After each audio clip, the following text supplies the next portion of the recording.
con Jero y Santiago acerca del BRICS, de la Organización de Cooperación de Shanghái. Tenemos temas con Irán, manifestaciones en Irán. Tenemos escaramuzas entre Armenia y Azerbaiyán. Tenemos escaramuzas entre Tayikistán y Kirguistán, juntando entre esta semana más de 500 muertos. Y también tenemos, para finalizar, un pequeño briefing de lo que fue la cumbre entre Xi Jinping y Putin en Uzbekistán y también en Mongolia previamente.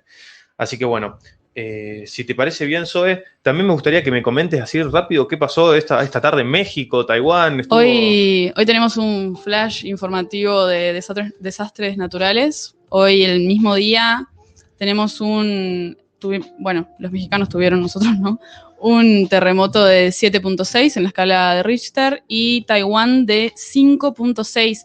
¿Pero eso qué significa? Porque recién estábamos hablando y se ve que yo no tenía muy claro las magnitudes de los terremotos, pero por suerte tenemos un sanjuanino en la sala. Santi, contanos un poco, a ver, para que la audiencia tome dimensión sobre la magnitud de los terremotos.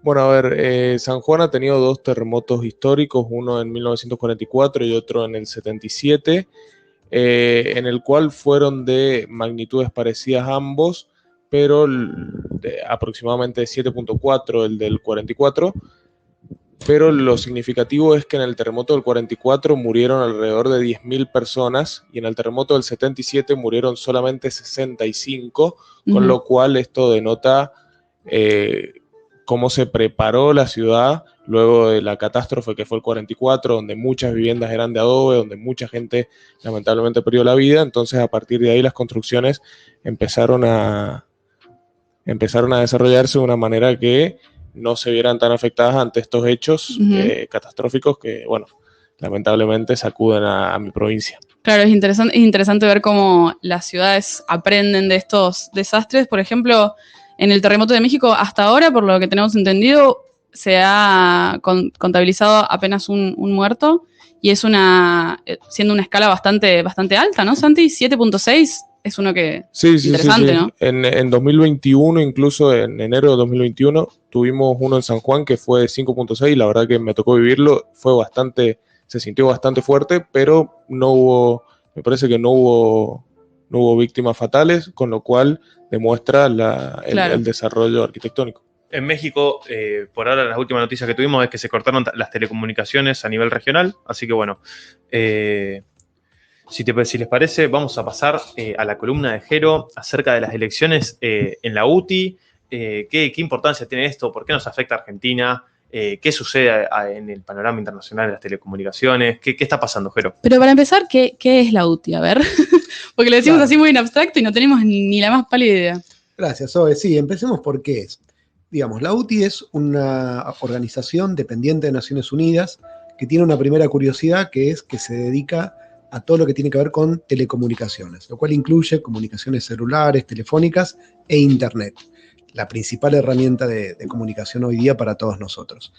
Y la otra es su conformación. La UTI no son solamente representantes de los estados, sino que también hay representantes de las empresas proveedores de servicios de telecomunicaciones y las empresas que generan la tecnología, además de estados y de sociedad civil de cada uno de los estados. Entonces es un mix público-privado que es poco común en Naciones Unidas.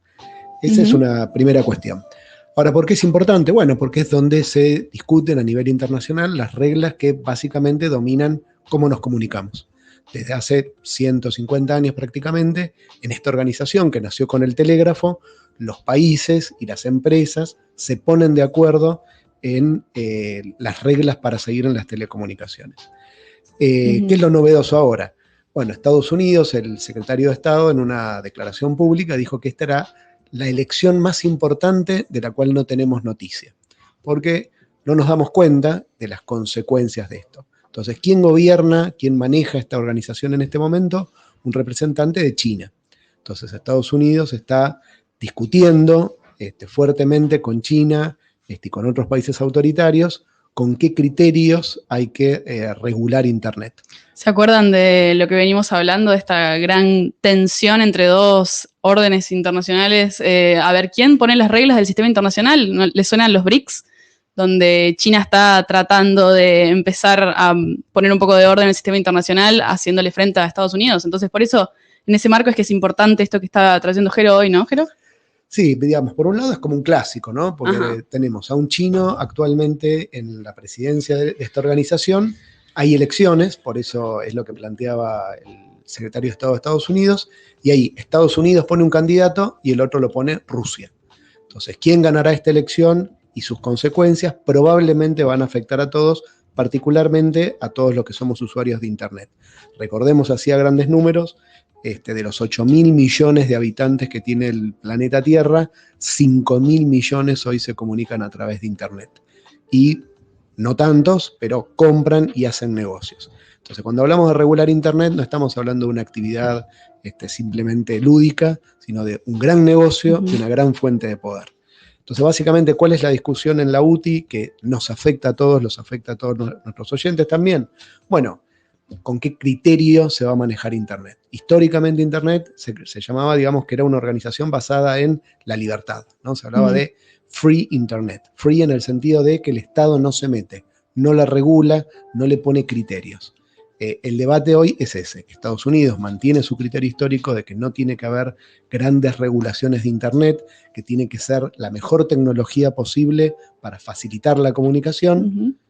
Y tiene del otro lado ahora a las potencias autoritarias, básicamente China y Rusia, que tienen un criterio distinto, lo vienen llevando a la práctica. Entonces hoy en China no sos libre ni anónimo de acceder a Internet. Si China logra imponer sus criterios, bueno, la Internet va a cambiar mucho y los estados van a empezar a regular qué es lo que se puede hacer y qué es lo que no se puede hacer. Por supuesto, para defender a sus ciudadanos en la versión china, en la versión rusa. Qué interesante. No, muy interesante. Además, con todo esto, viene a colación que, si no me equivoco, la Unión de las Telecomunicaciones tiene también implicancia en las políticas que se vendrán con el 5G. 5G que acá en Argentina vemos muy lejano, pero en países como China o los países europeos o en mismo Estados Unidos ya se aplica, los celulares ya usan 5G, y es un avance tecnológico enorme que a la vez hay que ver ahora cómo se regula, y también encontramos estas distintas regulaciones entre empresas chinas, en proveedores europeos, proveedores americanos. ¿Cómo se relaciona? Bueno, mira, por un lado, como decía, es una gran batalla económica, ¿no? Por un lado hay mucha plata en juego, hay miles y miles de millones de dólares que se están invirtiendo para desarrollar esta tecnología, y obviamente no da lo mismo si la maneja Huawei o la maneja Ericsson o la maneja una empresa norteamericana. Ese es un primer aspecto económico que es absolutamente trascendental, porque el que pone las reglas, obviamente después tiene muchas más posibilidades de dominar el negocio. Ese es un aspecto relevante en el cual nosotros somos observadores porque no tenemos tecnología 5G. Pero hay otra cuestión en la cual sí es muy relevante para nosotros, que es una cuestión política, que es con qué criterio se regula Internet y quién la va a manejar. Entonces, la primera discusión es si el Estado va a definir qué pueden hacer los individuos, qué pueden hacer las empresas, si se les puede, por ejemplo, la regla que nosotros vemos en WhatsApp, en todo lo que nosotros usamos, que es la regla del anonimato, digamos, de la privacidad de la identidad y de los contenidos. Bueno, hay un debate a nivel mundial en el cual hay países muy importantes como China, Rusia y otro montón de países no democráticos que van a tratar y están intentando hace mucho tiempo imponer estándares políticos al manejo de Internet. Y esto, si llegase, por ejemplo, entre muchas comillas, a ganar el criterio preferido por China y Rusia, ¿esto significaría que Estados Unidos va a tener que empezar a aplicar ese criterio y a controlar ellos también lo que se puede y no se puede hacer en Internet? ¿O cómo es la cosa? ¿No es que cada país se ocupa de su Internet dentro de sus fronteras? ¿O no es tan así? Muy buena pregunta, Zoe. A ver, por un lado, hoy ningún país, salvo, digamos, Estados Unidos, le impone a los demás sus criterios. Entonces, hoy Internet es libre, y entonces nosotros, ¿cuál es la regulación del Estado argentino con respecto a Internet? Ninguna, no hay. No hay por dos razones, y acá tenemos que entender mucho. No hay, porque el Estado argentino no puede, no tiene la capacidad para regularla, o sea, le puede decir que tiene que hacer una empresa en Internet, se lo puede decir, pero no lo puede controlar. Claro. Ahora, hay una segunda cuestión, es que si los estados se les delega este poder, bueno, podrían empezar a controlar, y ahí vamos todos. No, No, tal cual, y depende también de cada gobernante de turno qué decida hacer con el Internet, y después las políticas en muchos países son muy difíciles de cambiar, y cuando algo queda, por más que esto, que es como dijiste al principio y como dijo el secretario de Estado estadounidense, no se habla, no salen las noticias y puede cambiar de un día para el otro, puede mantenerse el muchacho chino o pueden aparecer los americanos y nos va a depender mucho de nuestro futuro en el Internet. ¿Qué suceda con eso a comienzos de octubre? Así que bueno, como dicen acá, devuelvan la cuenta Trump, de Twitter a Trump. Yo estoy de acuerdo con eso, Tobita, así que estamos en la misma sintonía. Así que bueno, Jero, muy interesante esto que nos traes. Lo volveremos a traer en octubre, a ver qué pase el 14 de octubre cuando se terminen las reuniones y veremos qué sucede en la Unión de Telecomunicaciones. Ujú. Sí, y también, digamos, tengamos en cuenta que afecta, digamos, a las empresas, ¿no? Argentina, una de las cosas que sí funciona bien, porque hay muy poca regulación, es que tenemos varios unicornios, que son empresas que a través de Internet ofrecen servicios, ofrecen negocios, y a varias les está yendo muy bien. Ahora, eso es en un modelo de negocios que es el actual. Si ese modelo cambia, bueno, habría que ver si esas empresas pueden seguir haciendo eso. No, tal cual. Y variantes como... Unicornio le hace Mercado Libre, ¿no? Tal vez. Sí, Un tenemos varios, ejemplito. digamos, Mercado Libre, Globant, Ualá, o sea, Ujú. tenemos varias empresas creadas hace muy poquitos años que valen más de $1.000 millones, eso es lo que se llama un unicornio, Eso es. que demuestra la capacidad de los argentinos de innovar y hacer negocios en un entorno favorable. Pero bueno, hay que ver si ese entorno se va a mantener. Tal cual. Y también depende, otra de las variables que me imagino es toda la parte física de la distribución de Internet y de las telecomunicaciones. Porque hoy en día nosotros tenemos Internet, pero el Internet llega por un cable marino. El cable marino tiene alguien que lo construye, alguien que lo regula, alguien que factura con eso. Un gobierno que tiene que pedir autorización y al que te pueden cortar el suministro de Internet de un día para el otro. Calculo, obviamente debe haber regulaciones para que no sea tan así, pero todo esto existen servidores. Nosotros nos conectamos a Internet a través de servidores, esos servidores están localizados, son físicos, tienen una infraestructura y quien invierte en todo eso también pasa mucho por ahí estas regulaciones, así que lo que suceda en estas elecciones es muy importante. Exactamente, nos vamos a enterar en un mes más o menos, pero insisto, ahí tenemos cuestiones económicas, cuestiones políticas y cuestiones de valores. Esto que, digamos, que se discute en la Argentina, digamos, el Estado tiene derecho a ver qué tenés en tu teléfono, qué tenés en tu computadora, el Estado tiene derecho a censurarte, o sea, que determinadas expresiones no se puedan subir a las redes o contenidos o imágenes. Bueno, una discusión larga. Excelente. Así que bueno, ya pasando el tema de las elecciones en la UTI, Zoe, si nos querés contar un poco acerca de Paraguay y la hidrovía. Pasamos a la región, nuestra región donde Exactamente. estamos, nos toca cerquita. Paraguay es uno de nuestros países limítrofes, claramente. Bien, hay una hidrovía entre el río Paraná y el río Paraguay que tiene una gran importancia económica para la Argentina y para Paraguay, claramente, y para el Mercosur en general. ¿Por qué? Porque por esta hidrovía lo que hace es permitir que barcos de gran calado vayan hacia el Atlántico, lo que significa una importancia muy grande para la exportación de granos, por ejemplo.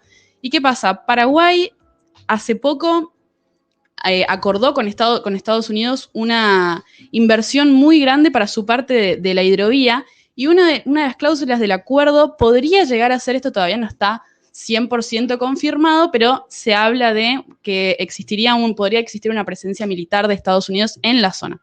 Entonces, ¿esto cómo nos afecta? Bueno, que por nuestra parte, en la parte argentina, hay una licitación en marcha para el dragado y redragado de lo que a nosotros, la parte de la hidrovía que a nosotros como en Argentina nos compete, que esta licitación podría haber sido ganada por empresas chinas. Entonces, de vuelta vamos a esta tensión de la que hablábamos al principio, Estados Unidos, China. China probablemente no se va a querer meter acá si hay una presencia militar estadounidense, por claras razones, así que eso nos pone como un poco en jaque. Permitime dudar en ese punto. Yo no creo que China, obviamente que esto que vos decís todavía no está confirmado, lo de la presencia militar estadounidense en el río Paraná. La inversión estadounidense sí, la presencia militar aún no. La inversión no hay duda, Lo que no veo es, no veo ningún incentivo para Estados Unidos en poner presencia militar en el río Paraná, más allá de marcar territorio a la creciente influencia china, que eso sí es innegable, la creciente influencia china en la región de Latinoamérica y sobre todo en la Cuenca del Plata, con inversiones. Vos vas al puerto, los puertos en el Frente Portuario Industrial argentino y encontrás puertos exclusivamente chinos en los cuales operan empresas chinas.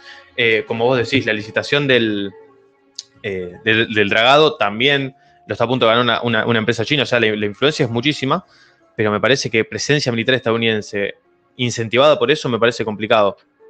Así que bueno, veremos qué sucede. No sé si tienen algo para aportar. Justamente como vos decís, vos dijiste más allá de marcar como territorio en contraposición a China. Eso es súper importante en este momento, y más en un área de una importancia geopolítica tan grande como lo es la hidrovía Paraná-Paraguay. No sé si los chicos tienen algo que aportar. No, digamos, habría que ver, uno siempre dice que, digamos, los tableros difícilmente se vinculan. Entonces, digamos, si Estados Unidos quiere imponer la penetración económica de China, los militares les sirven de poco. Entonces, lo que tendrían que hacer es pelear la licitación, digamos, pelear el negocio. Por eso, tenemos que estar atentos a ver, digamos, de qué forma se puede coartar esa nueva influencia china y también, digamos, plantearnos cuál es el problema de que hagan una inversión, cuál es el problema de que hagan un dragado. Si hacen bien el trabajo, de alguna forma contamina la nacionalidad, una draga belga funciona mejor que una draga china, o lo que tenemos que fijarnos es que draguen bien. Preguntas, ¿no? De hecho, en este momento tenemos una empresa belga haciendo el trabajo, bueno, una parte del trabajo. Interesante. Buenísimo. Disculpen a los oyentes si se escuchan bocinazo de fondo, es porque juega Boca y bueno, la ciudad está alterada por dicho suceso nacional. Bueno, si les parece, podemos hablar un rato ya en un tono más distendido, si les parece bien, acerca de la candidatura de Nayib Bukele o el anuncio de la candidatura de Nayib Bukele para las elecciones de El Salvador en 2024. Personaje polémico, si los hay, Nayib Bukele. Nayib Bukele es muy querido o muy odiado, no tiene un punto medio. O el que no lo conoce, tenemos esos extremos. Brevemente comento qué es lo que sucedió con Nayib Bukele. En la Constitución Nacional del 83 de El Salvador tiene artículos que desestiman la reelección presidencial en el país. O sea, por la Constitución, en El Salvador se puede tener un mandato de 5 años por presidente. ¿Qué sucede? El año pasado, Bukele fue electo en 2018, comenzó su mandato, si no me equivoco, en 2018 o en principio de 2019. Sí. El año pasado, la Sala de lo Constitucional de la Corte Suprema, como la Cámara Constitucional de la Corte Suprema, permitió la reelección presidencial en El Salvador. Corte Suprema, que mayoritariamente apoya a Bukele, ya que pudo seleccionar a varios magistrados después de que muchos renunciaran cuando asumió. Igual la Corte Suprema no se supone que tiene que ser un ente imparcial. Exactamente, es que esa es la justificación que utiliza Bukele. El año pasado se permitió por la Corte Constitucional, por la Corte Suprema de la Sala de lo Constitucional. Yo legítimamente lo puedo hacer ya que es un ente independiente. Hay gente que duda de esta independencia, porque obviamente como pasa en muchos países, en algunos funciona mejor, en otros peor. Cuando la Corte Suprema pone todos los magistrados un presidente, en general esos magistrados suelen ir a favor de ese presidente. Así que bueno, su argumento para la reelección, además de manera legal, su argumento es que el pueblo debe tener derecho de ratificar o desechar el deseo de continuidad de un gobierno. Entonces, a partir de esto, él argumenta, ¿por qué en Occidente, con estas palabras, por qué en Occidente los países tienen reelección en general y El Salvador no? Así que él dice que se va a presentar. Ya el vicepresidente al día siguiente salió a confirmar lo que dijo Bukele, no es que se equivocó y salió y cometió un error, así que fue algo medido. Y bueno, lo que venimos a debatir, además si alguien quiere debatir esto, aunque ya queda bastante claro las dos posiciones. Sí, Nico, ¿y cómo dan, por ejemplo, los sondeos de popularidad de Bukele ahora? Exactamente, ese es el tema interesante. ¿Te viste alguno? Exactamente, eso es lo que es interesante. Bukele cuenta desde el comienzo de su mandato con 90% de aprobación. 90% de aprobación por encuestas nacionales, encuestas estatales y encuestas internacionales. O sea, lo que estamos de acuerdo es que la gente lo quiere a Bukele. En El Salvador la gente lo quiere a Bukele. ¿Por qué la gente lo quiere a Bukele? Ahí entramos en otro debate. Acordemos, El Salvador, un país de 6,6 millones de habitantes. Tenemos un país con 6 millones de habitantes, casi 7 millones de habitantes, en los cuales históricamente han estado bajo la influencia de las pandillas, de los maras, y de una clase dirigente corrupta, que siempre se alternaba el poder entre un partido y el otro, un bipartidismo muy local, muy centroamericano en el sentido de corrupción, de la clase dirigente que está siempre, hace 50 años eran los mismos partidos los que estaban alternándose el poder. Y bueno, surgió Bukele como una figura, tiene 40 años, es un tipo joven, carismático en las redes, es un tipo un presidente que gobierna por Twitter, así se dice que gobierna por Twitter, porque sus medidas y demás. Sí, una de las líneas principales de su gobierno es justamente el uso de las redes sociales. Por ejemplo, en un discurso que dio en la ONU, si no me equivoco, 2019. Para empezar, les pregunto a ver la audiencia, a ver si alguien contesta. ¿Alguna vez vieron televisado o por donde sea un discurso que se haya dado en la ONU? Probablemente muy pocos digan que sí. Bueno, esto es lo que dijo Bukele cuando subió al estrado a dar su discurso. Primero sacó una selfie y lo primero que dijo fue: esta selfie la van a ver muchísimas más personas de las que van a escuchar mi discurso. Así que más o menos les dijo, no importa tanto lo que diga yo acá. Claro, tal cual. Así que bueno, Bukele puso como moneda de curso legal el Bitcoin hace 1 año y medio, si no me equivoco. Interesante. ¿Hay antecedentes internacionales de eso? No hay antecedentes internacionales de uso legal de criptomonedas. Disruptivo. Tal cual. Así que bueno, en El Salvador se maneja el dólar estadounidense y también se maneja el Bitcoin como moneda de curso legal. Bitcoin lo acuñó el 20% de la población nacional, ha hecho transacciones con Bitcoin, aunque únicamente representan hoy en día el menos del 1% de las transacciones a nivel nacional por parte de salvadoreños. Por parte de extranjeros sí, porque siempre viene algún bitcoinero estadounidense que dice, ok, la ciudad del Bitcoin, vamos ahí, gastamos en Bitcoin, un kiosco, compras 2 bananas y te pagas con Bitcoin y te sentís muy bien, pero bueno, la realidad es que la gente de ahí no la usa mucho. Así que bueno, trascendente, Bitcoin, él compró Bitcoins en distintos momentos del precio del Bitcoin. En su momento estaba en 15.000, después estaba en 30.000, después estaba en 40.000. Él compró siempre, nunca vendió. Y hoy el Bitcoin está en 20.000 y bueno, se lo critica también por utilizar $100 millones de las reservas para esto, para una moneda que perdió su valor y perdés 1/3 del valor de tus reservas únicamente por esta jugada que a largo plazo puede salir bien, hoy parece mal. Así que bueno, veremos qué pasa. También se sabe que, bueno, pidió un préstamo al FMI por $1.300 millones, de los cuales $1.000 millones los utilizó para emitir bonos soberanos, para lanzar bonos de Bitcoin estatales. Bonos sí, Bitcoin. Tuvo varias jugadas financieras así del estilo. Y bueno, también lo que hizo Bukele es la guerra de pandillas, la guerra contra las pandillas. Este año Bukele reformó el Código Penal. Lo primero que hizo fue reformar el Código Penal. 45 años de cárcel para las personas que estén metidas en asuntos de pandilla. Exactamente. Se le dicen maras. Y bueno, recordemos que San Salvador, que es la capital de El Salvador, estuvo hasta el 2018 en el top de las ciudades más peligrosas del mundo, con homicidios cada ¿cuánto? Sí, todos los días homicidios hubo. En 2019 hubo más de 2.300 perdón, discúlpeme, 2019 no. 2021, el año pasado, hubo más de 2.300 homicidios en todo el país. Hasta esta altura del año, en 2022, tenemos menos de 1.200 homicidios.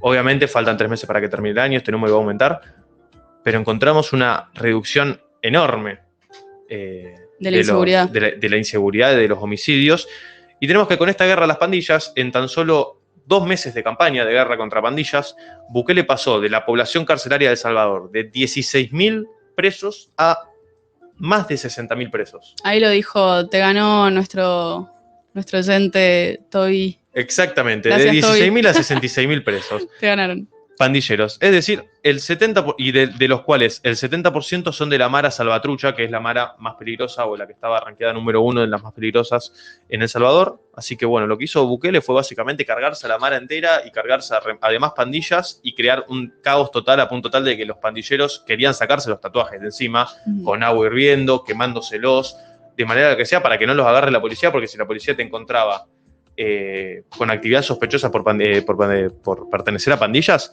te metía en la cárcel y bueno, estábamos en un problema importante. Jero, ¿querías decir algo? No, bueno, digamos que para entender un poco la figura de Bukele en El Salvador hay que entender esto que contaba Zoe, ¿no? Un país centroamericano, un país básicamente pobre, con instituciones bastante débiles, que básicamente estaba profundamente afectado por la violencia. Entonces, los salvadoreños estaban desesperados porque gobernaban las maras. Entonces, para un país que parte de esa situación en la cual la violencia es algo cotidiano, la inseguridad, y hay una fuerte demanda de que el Estado dé solución, suele pasar que las soluciones son un cesarismo, ¿no? Viene un líder carismático como Bukele y arrasa con todo en busca del bienestar de la población, pero digamos, esto de con una noción tradicional, digamos, de los derechos humanos, el derecho al juicio justo, etcétera, etcétera, digamos, encarcelar gente de a miles sin juicio en base a los tatuajes que tiene en la piel, bueno, es algo bastante cuestionable. Entonces Bukele ha tenido discusiones muy interesantes con organismos de derechos humanos y qué sé yo, porque aplica, digamos, juicios, digamos, sin del debido proceso legal, ser amigo de o tener un tatuaje alcanza para terminar en la cárcel con penas draconianas. Pero bueno, esto si le sale bien, que por ahora le está saliendo bien, consigue el apoyo irrestricto prácticamente de los salvadoreños. Pero en el paquete suele pasar esto del cesarismo, ¿no? Digamos, de que todas sus decisiones son arbitrarias, sin marco legal, entonces se queda lo que le parece, pone en cárcel al que le parece, pone las reservas en la moneda que se le ocurre, si sale bien, genial, y si sale mal, mala suerte, porque no tiene límites. Claro, y ahí le sube el ego también a Bukele, que justamente está queriendo la reelección. Sí, me parece que un poco, si bien la popularidad alta de Bukele que tienen todas las encuestas, tanto estatales como privadas, viene de la mano de la reducción de la inseguridad, hay que resaltar esto que decía Jero, que intenta pasar por arriba de la ley. Nosotros estamos acostumbrados a que la ley rija por sobre todo los ciudadanos, incluso los gobernantes. Y esto, bueno, esto está poniéndose un poco en debate con Bukele, que tiene medidas que son, como decía hace un rato, disruptivas. Poner gran parte de las reservas del Estado en Bitcoin, transformarlas de dólares a Bitcoin, podía salir muy bien, podía salir muy mal. A día de hoy, con la caída del Bitcoin, la verdad que parece que está saliendo bastante mal. Y con el tema de los encarcelamientos de los que hablabas recién, Nico, si bien metió mucha gente en la cárcel, se han denunciado tratos inhumanos dentro de la cárcel, todo tipo de violaciones de derechos humanos, que esto puede traerle problemas más adelante. Si bien por ahí el año que viene puede hacerse con el poder y lograr la reelección más allá del impedimento que rige en la Constitución, esto puede traerle consecuencias más adelante. No, tal cual. Acá comentan en el canal de Twitch, Geal, si no me equivoco, si no leo mal. Gesal TV. Gesal TV, acerca de si el Tribunal Supremo de El Salvador actuó fuera de la ley. Y ahí es donde está el tema. Hay un gran debate. Exactamente, ahí es donde está también el debate y donde se le hace la crítica. Porque por un lado... Porque hay cinco magistrados de la Sala de lo Constitucional que dejaron su cargo el año pasado. Dejaron su cargo, ya sea por los motivos que sea, dejaron el cargo. ¿Qué pasa? Hay 5 magistrados que puso Bukele y estos 5 magistrados, junto con otros, votaron a favor de esta enmienda constitucional, de esta interpretación de la Constitución en la cual sí puede presentarse.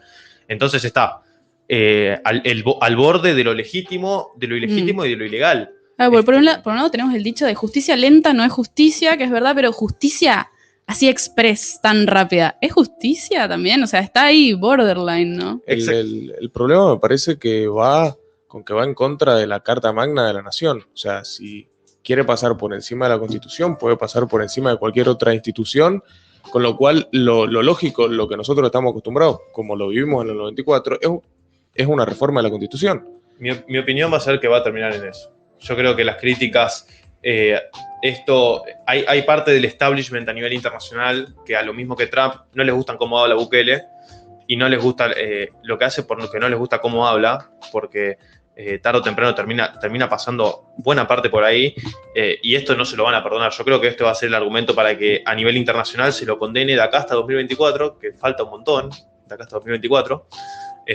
Y yo creo que esto va a terminar siendo, va a haber una de dos, o que Bukele sea disruptivo en este sentido también y que se pase por encima las organizaciones internacionales. Es más, él mismo en su discurso dijo, y ya sé que se van a venir toda la crítica a nivel internacional, pero los salvadoreños quieren algo y yo voy con los salvadoreños. Entonces, va a pasar parte por ahí, y si de otra manera puede reformar la Constitución, que tampoco necesita negociar mucho porque cuenta con casi 2/3 de la Cámara de Representantes, así que... No, y mismo si llama al pueblo a votar si quiere una reforma de la Constitución, como pasó en Chile, con estas encuestas es muy probable que gane. Entonces me parece que lo conveniente para él, para no tener que someterse a estas críticas internacionales, sea plantear una reforma constitucional antes que pasarla por encima. Tal cual. Así Yo, que... perdón, no, un sí. comentario, digamos, para cerrar, me parece muy importante esto que plantea Santi, digamos, porque es muy difícil sostener la coherencia, sino un presidente siempre tiene que dar el ejemplo. Entonces es muy difícil decir al mismo tiempo sanciones drásticas para los que no cumplen unas leyes y que otras leyes el presidente no la cumple. Claro. Entonces, aunque sea más lento, aunque tenga más vericuetos legales, que el presidente cumpla la ley cuando además tiene la posibilidad de hacerlo, con modificar la Constitución, con el voto de los salvadoreños, le da mucha más solidez a un proceso que simplemente empiece a saltearse las leyes que no le gustan. Exacto. Gobernar con el ejemplo. Tal cual.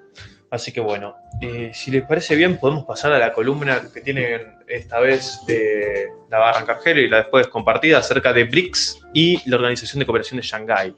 Tenemos ahí unos temitas importantes para los cuales hablar hasta las 7:10. Bueno, un temazo, Nico. La verdad que es un poco la gran pelea de fondo a nivel global. Digamos, el mundo viene en una larga transición desde la Segunda Guerra Mundial, desde una potencia hegemónica como era Estados Unidos, que diseñó y condujo, digamos, las instituciones globales, o sea, ponía las reglas de juego. Y está claro que no porque Estados Unidos esté en decadencia, sino porque otros países están creciendo rápidamente y ganando poder, empieza a discutirse las reglas de juego globales, la distribución de poder. Entonces ahí es donde aparecen estos actores que discuten las reglas que impuso Estados Unidos y Europa básicamente. Entonces ahí nos encontramos a Rusia, China, pero también otras potencias menores como Turquía, Arabia Saudita, etcétera, Irán. Entonces básicamente, ¿qué es lo que está ocurriendo? Digamos, el mundo funcionaba en un gran club que era Naciones Unidas, con el Consejo de Seguridad dominado por Estados Unidos y con su arma, digamos, su pata militar, que era la OTAN. Esto dominó el mundo en los últimos 50 años. Bueno, ahora empiezan a aparecer organizaciones alternativas, que no son nuevas, tienen 20 años de historia, como los BRICS o la Organización de Shanghái, pero estas organizaciones empiezan a ser polos alternativos de poder, donde empiezan a nuclearse actores que quieren discutir el diseño del orden mundial. Ahí sí hay que entender a los BRICS, así hay que entender a la Organización de Shanghái, y lo que estamos viendo, ¿por qué nos interesa esta discusión además? Porque bueno, algunos de nuestros aliados y nuestros gobernantes están planteando que Argentina ingrese a esta organización, los BRICS, ¿no? Entonces, Argentina ha presentado una nota para integrar formalmente los BRICS. Recordemos, BRICS es una organización, un foro, de la cual forman parte básicamente Brasil, China, la India, Rusia y después se agregó Sudáfrica. Para entender el desafío, ¿qué países están por ingresar a los BRICS? Además de Argentina, Irán. Entonces, ¿queremos estar en ese tipo de organizaciones? Bueno, esta es una de las preguntas y esto es un poco lo que vamos a plantear con el tema también de la Organización de Shanghái. No sé si Santi querés comentar. Sí, bueno, la Organización de Cooperación de Shanghái es una organización es una organización de seguridad liderada por China y por Rusia, que se creó en el 2001 y que en ese momento incluía a China, Rusia y las ex repúblicas soviéticas, Kirguistán, Kazajistán, Uzbekistán y Tayikistán, y luego se le unieron en 2004 India y Pakistán, otras 2 potencias nucleares. Por lo tanto, vemos que la organización cuenta con 4 potencias nucleares y concentra alrededor del 30% del PBI mundial y más del 40% de la población a nivel mundial, con lo cual es una organización que está ganando peso y que se está expandiendo progresivamente. La semana pasada hubo una cumbre en Samarcanda, Uzbekistán, en la cual Irán, luego de 10 años de estar ahí en las negociaciones para poder ingresar, finalmente firmó un memorándum, el cual le permitirá a partir de 2023, a partir de una cumbre que se va a celebrar en la India el año próximo, ser miembro permanente. Anteriormente él era simplemente un socio de diálogo junto con otro conjunto de países, y la firma de este memorándum le va a permitir ser un miembro permanente, lo cual aumenta la cooperación de Irán con las naciones que forman parte de la organización, tanto en materia de seguridad como en materia energética, en materia económica, en materia de transporte. Y esto el mismo secretario general de la organización ha dicho que el hecho de que Irán ingrese va a fortalecer mucho a la Organización de Cooperación de Shanghái, lo cual, bueno, veremos que es un nuevo direccionamiento de Irán en contra de Estados Unidos. Esto es muy importante teniendo en cuenta que se están llevando a cabo las negociaciones para retomar el acuerdo nuclear que Estados Unidos decidió abandonar bajo el gobierno de Trump en 2018, con lo cual, bueno, este alineamiento de Irán con Rusia y con China preocupa aún más al mundo occidental.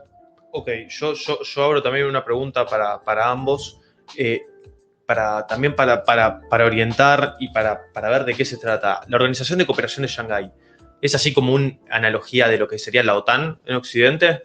¿Tiene una rama militar fuerte o va más por el lado económico? ¿Cómo funciona ese tipo de organización? Bueno, esa es la pregunta. Digamos, no. Hoy por hoy no es como la OTAN. La OTAN es una organización que tiene muchos años de historia y tiene una institucionalidad fuerte. O sea, tiene sede física, tiene presupuesto, tiene una organización específica con mucha historia y muchos medios a disposición. Eso es la OTAN hoy, que es una construcción que viene de décadas. La apuesta posible por el cual miramos tanto estas organizaciones es que se termine transformando en algo por el estilo. Entonces, por ahora, digamos, es un foro. O sea, se reúnen con cierta regularidad estos países y tratan de acordar diagnósticos y acordar respuestas a estos diagnósticos de problemas globales. Como parte del paquete, hacen ejercicios militares, o sea, tiene una pata militar.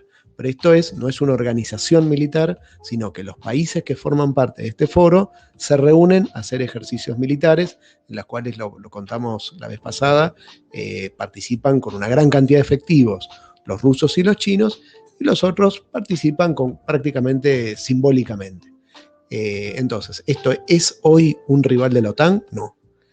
¿Va a ser un rival de la OTAN? Bueno, es lo que tenemos que ir viendo, es el futuro que estamos tratando de adivinar, poder prever, cuál va a ser la construcción de poder real que van a hacer estas organizaciones y estos países. Sí, esto se suma mucho a lo que decía hace un rato, con esto de que en último tiempo la organización se está expandiendo. Egipto ya firmó un memorándum para hacerse socio de diálogo. Es muy probable que Qatar y Arabia Saudita también se conviertan en socios de diálogo. Bielorrusia también es muy probable que, al igual que Irán, se convierta en un miembro permanente, e incluso justamente el sábado el mismo presidente turco, Erdogan, que es Turquía, recordemos que es miembro de la OTAN, dijo que el futuro de Turquía está en la Organización de Cooperación de Shanghái. Dijo que su objetivo es ser un miembro permanente de la organización cuando se reunió con los periodistas, luego de haber sido invitado por el presidente de Uzbekistán a la cumbre que se realizó en su país, lo cual levanta nuevamente las alarmas en Estados Unidos. Un mismo miembro de la OTAN queriendo unirse a esta posible futura OTAN de Oriente, lo cual no solo aumenta las relaciones multilaterales, sino sobre todo bilaterales con Rusia. Vemos que el delegado iraní e incluso Erdogan se reunieron bilateralmente con Putin, y Putin se mostró muy ameno con ambos, además de que apoyó el ingreso de ambas naciones a la organización, con lo cual, viendo esto en el contexto de la guerra de Ucrania, que un aliado estadounidense de la OTAN, como es Turquía, se acerque a Rusia, puede levantar las alarmas en Tal Washington. cual. Además, recordemos la política exterior turca muy interesante. Santi, seguramente para octubre vas a tener que traer un buen bloquecito de política exterior turca, que es muy interesante cómo Turquía ejerce su aspiración de potencia regional firme y asentada en Medio Oriente a través de coquetear con la Unión Europea, coquetear con la OTAN, coquetear con la Organización de Cooperación de Shanghái, coquetear con las naciones de Medio Oriente mismo. Sí, Por ejemplo, ahora mismo, algo que voy a mencionar ahora, con el conflicto entre Armenia y Azerbaiyán, como que coquetea con todos, sí. termina sacando ventaja de su posición geográfica en el mundo. Siempre fue el centro del mundo, estuvo en Constantinopla, el centro del mundo pasa por Turquía. Entonces, está muy interesante. Santi, seguramente para octubre vamos a dedicarle un tiempito a hablar de esto que es... Sí, mismo en la guerra Rusia-Ucrania y en la cumbre que se realizó en Uzbekistán, Erdogan sostuvo que todos los países estaban muy conformes con los intentos de mediación que Turquía estaba realizando entre Ucrania y Rusia, con lo cual vemos que tiene relaciones con los dos bandos. Si uno ve a Erdogan, ha tenido reuniones con todos los líderes mundiales, sean del bando que sean, China, Rusia, Irán, Estados Unidos, los países europeos, con lo cual es muy, muy interesante analizarlo como un personaje relevante a nivel internacional. Tal cual. Zoe, también tenemos brevemente que nos comente. En Irán tuvimos protestas masivas de mujeres sacándose el velo de la cabeza, caminando por las calles, algo que hace décadas no veíamos en Irán. ¿Qué pasó? Si querés comentarnos ahí brevemente. Ni hace décadas ni nunca, porque lo que pasó en Irán es un hecho histórico sin precedentes. Lo que pasó fue que este viernes una mujer de 22 años, mi edad, que probablemente sea la edad promedio de las oyentes de este programa, murió luego de ser detenida por la policía moral por no llevar el hijab, que es el velo que cubre la cabeza, el escote y los hombros, bien puesto. O sea, lo tenía puesto, pero no lo tenía puesto con los estándares de la policía moral. Y bueno, esto desató una oleada de protestas multitudinarias en Teherán, que es la capital de Irán, donde muchas mujeres se quitaron su hijab, que es una acción que es penada por ley en Irán. Recordemos que Irán es una república islámica teocrática, es una teocracia, lo que significa que no es un gobierno laico, sino que se rige por la ley religiosa. La ley de la Sharia. De la Sharia, así es. Tienen un presidente que se ocupa de los asuntos civiles, pero la autoridad máxima, que está incluso por encima del presidente, es una figura que se denomina líder supremo, que es el imán Ali Khamenei. Ali Khamenei, Ali Khamenei. Ahí va, tenemos nuestro experto acá para mejorar la dicción. Sí, ascendió al poder en el 89, luego de la muerte del ayatolá que llevó a cabo la revolución islámica en el 79, que fue Khomeini, y desde ese momento se encuentra como líder supremo. Y en el último tiempo habían rumores de la salud de Ali Khamenei. Recordemos que fue diagnosticado de cáncer de próstata hace unos años y se creía que estaba en un estado crítico, pero ayer o antes de ayer salió por primera vez luego de estos rumores, se lo vio bien, así que bueno, desmintiendo un poco este supuesto estado crítico de salud. Tal cual. Así que bueno, tenemos ese temita en Irán, que bueno, seguramente para la semana que viene algo vamos a tener que tocar, porque esto tiene pinta de que se va a seguir en el tiempo. Recordemos, muy reciente, ayer, si no me equivoco. El viernes. ¿El viernes? Fue el viernes. El viernes sucedió esto, pero bueno, las manifestaciones continúan, se dieron durante todo el fin de semana, continúan, probablemente van a continuar. Son protestas masivas de mujeres quitándose el velo, bueno, el velo no, el hijab en público. Incluso la protesta siguió en redes sociales con mujeres haciendo videos quemando su hijab y cortándose el pelo en señal de protesta, porque bueno, es inaceptable el hecho que ocurrió. Y en medio de esto, el presidente iraní, Ebrahim Raisi, sale a hablar con Al Jazeera, un medio independiente catarí, habla sobre muchos temas, habla sobre Yemen, sobre Arabia Saudita, sobre Irak, pero sobre todo pone énfasis en el acuerdo nuclear con Estados Unidos y dice, a nosotros no nos benefician las relaciones bilaterales con Estados Unidos. Estados Unidos no es un país que respeta sus acuerdos, que no nos da garantías, no nos da salvaguardas, nos pide cada vez más concesiones que nosotros hagamos, que nosotros los iraníes hagamos para volver al acuerdo nuclear. En medio de todas estas protestas masivas, el presidente sigue criticando a Estados Unidos. Tal cual. Y esto enlaza de manera muy fluida con lo que yo voy a decir ahora sobre una cumbre entre Xi Jinping y Putin. Ambos participaron en la Organización de la Cooperación de Shanghái, pero a la vez se han reunido 2 veces esta semana de manera bilateral. Una de ellas en Uzbekistán, previo a la cumbre, y hablaron, como la semana pasada comentamos, acerca del Foro Económico del Este y de toda esta visión rusa del fin de la unipolaridad y del paso a la multipolaridad. Hicieron mucho hincapié en esto, ya de cara a Xi Jinping y Vladimir Putin hablándole a las cámaras, hablando acerca de profundizar la cooperación de grandes potencias y de finalizar la unipolaridad hegemónica de Estados Unidos en Occidente y en el mundo.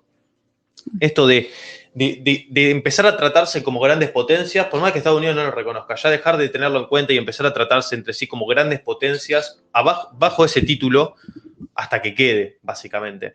Esta estrategia discursiva de agradecimiento, de poder equilibrarse y poder estar ya a la altura de la conversación, a poder hablar Rusia y China entre sí como superpotencias sin tener en cuenta a Estados Unidos.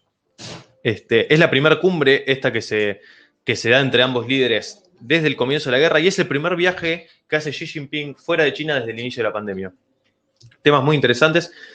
También tenemos que en Mongolia se reunieron con el líder mongol el 15 de septiembre para hablar de cooperación trilateral y sobre todo de un corredor económico entre Rusia, Mongolia y China en base al gasoducto que también estuvimos hablando la vez pasada. Gasoducto que lo que sucede es que se debe desarrollar el tramo en Mongolia, ya que los rusos ya tienen su parte hecha en Rusia, los chinos ya tienen su parte hecha en China y faltan los mongoles, entonces hay que poner plata para que Mongolia haga el gasoducto. Eso es lo que se fueron a hablar Xi Jinping y Putin en persona con el líder mongol, con el mandatario mongol.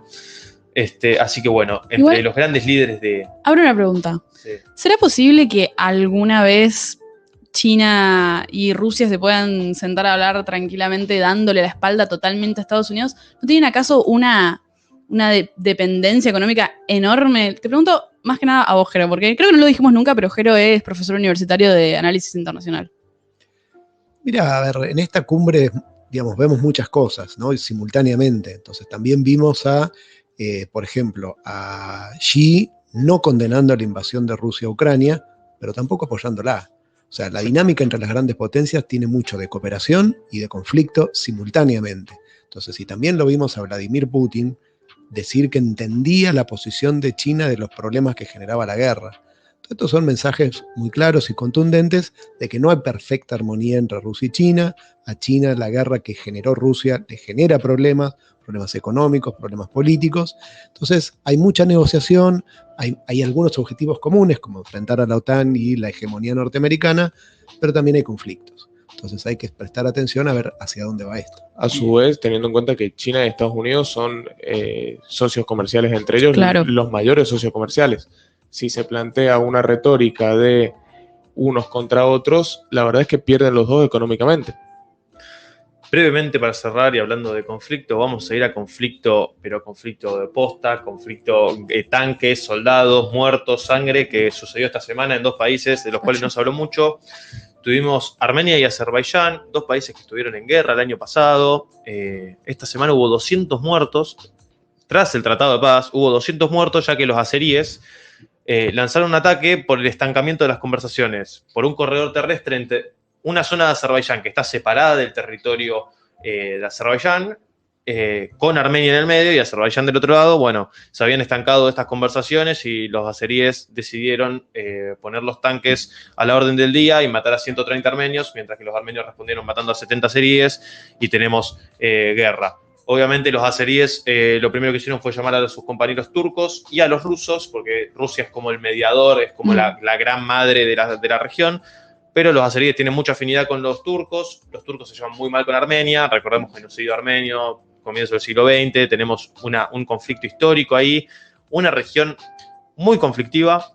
Ambos países, tanto Armenia como Azerbaiyán, socios de diálogo en la Organización de Cooperación de Shanghái de la que hablamos. Tal cual, y dos países que hace un mes estaban haciendo ejercicios militares conjuntos en la Siberia rusa y hoy están peleándose entre ellos en su región.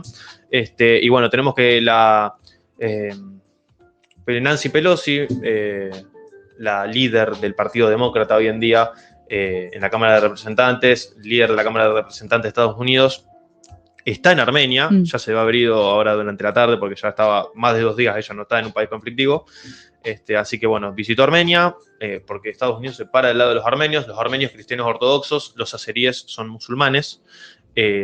De ahí también la relación de Turquía con Azerbaiyán y de vuelta la tensión entre Turquía y Estados Unidos, otra vez en un conflicto. Exactamente, y de Armenia, que se lleva bien con los rusos, también ortodoxos, tenemos ahí un problemita.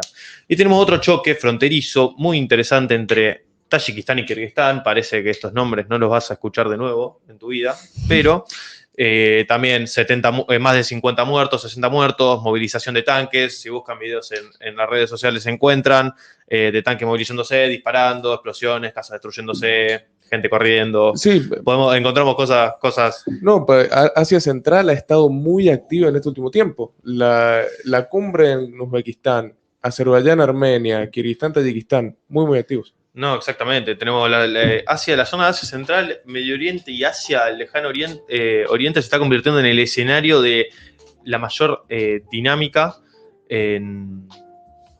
a nivel internacional, mayor dinámica de corto plazo, de combates, guerra, Ucrania. Tenemos muchas cosas que suceden del meridiano de Greenwich para el este.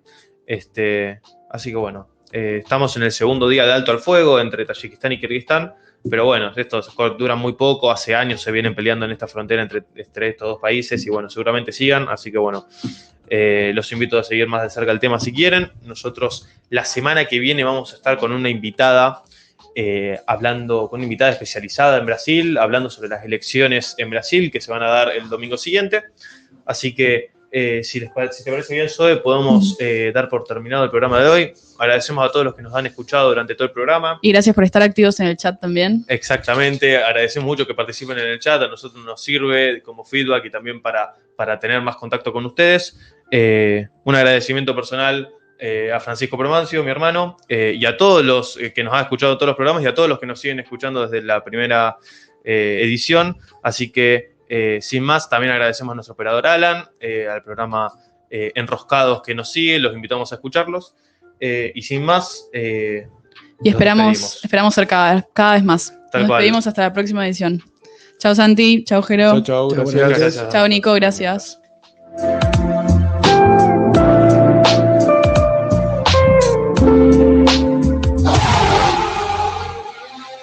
Estás escuchando Madero Radio, tu radio online. Somos inevitables.